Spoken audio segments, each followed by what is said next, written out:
Okay, so in Proverbs, I believe it's Proverbs 15, it says, heartache crushes the spirit. Now, can you crush the Spirit of God? No. Can they defeat God by, sabotaging my love life? By trying to make it so I long for things in this world? No. What it's saying is it's preventing the Spirit of God from being projected as people need to rally and get together and form the formation of God for it to be projected. There's a bunch of arrogant people who want to reinforce their pitiful and worldly and lust-filled and psychology-filled conceptions of dating, who want to pretend that magically they can continue God's work, which they cannot, after I die. They want to pretend they're mere theatrics, propaganda, and psychology is magically the work of God. These people hack people's brains. They use artificial intelligence to help them work the angles. They use countless years of psychological studies to try to master the art of manipulating human behavior. They're very despicable. I rely on truths. I rely on righteous acts. They rely on CIA operations.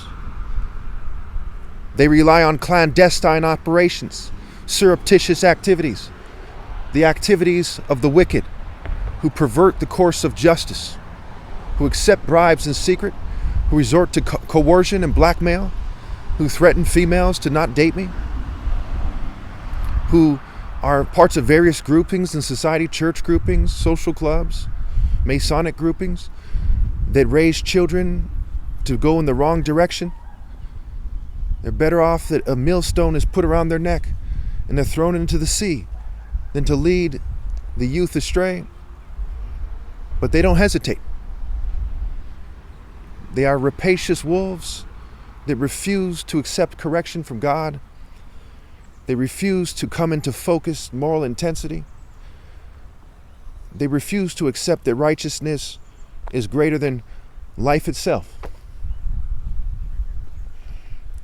And as the world sinks, never to rise again, as the sun, spiritually speaking, is going dim for the human race with no way back, as the stars and the moon have lost their light, as a star has fallen and was given the key to the abyss, as the Euphrates is dried up and the 4 angels that were bound in chains there are released, as the kings of the east have come into the picture, their spirits, their philosophies, their cultures, as the whore rides the beast, as the betas pretend to be alphas, as people rely on wickedness and mere human activities instead of the wisdom of God, as truth has stumbled in the streets, as people stumble in darkness not knowing what makes them stumble, as people are drunk off the blood of the saints, the maddening blood of the saints. They're drunk off of Babylon's maddening magic spells. The spells of Babylon have them drunk. As they refuse to live in reality and to make amends, fools mock at making amends. But goodwill is found among the upright. That's what the Bible says.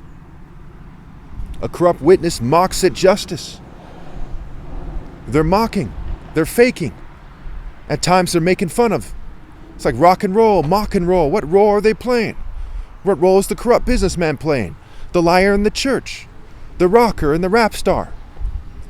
What role is the erotic desire promoting R&B singer who seems to be touching on something divine, but they're corrupted by the filth of Hollywood? What role are they playing? For whose benefit are they finishing off humanity, working in concert to cheat me out of my right to lead, to prevent people from being transformed into righteous beings?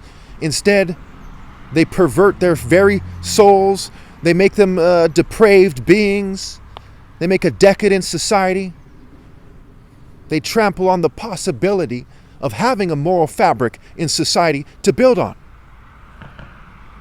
the foundation of wickedness and injustice doesn't allow for a building of righteousness. So they're foolish builders. Be careful how you judge, but judge wisely. By all means, judge and judge wisely. Because how you judge, you will be judged. That's why there's a book in the Bible called Judges. God appointed judges and prophets and kings to judge. See, first remove the log from your own eye, and then you will see clearly to remove the speck from your brother's eye. So the command is to judge. And elsewhere in the Bible, it says, why don't you judge for yourselves what is right? It doesn't say don't judge. It says judge for yourselves what is right.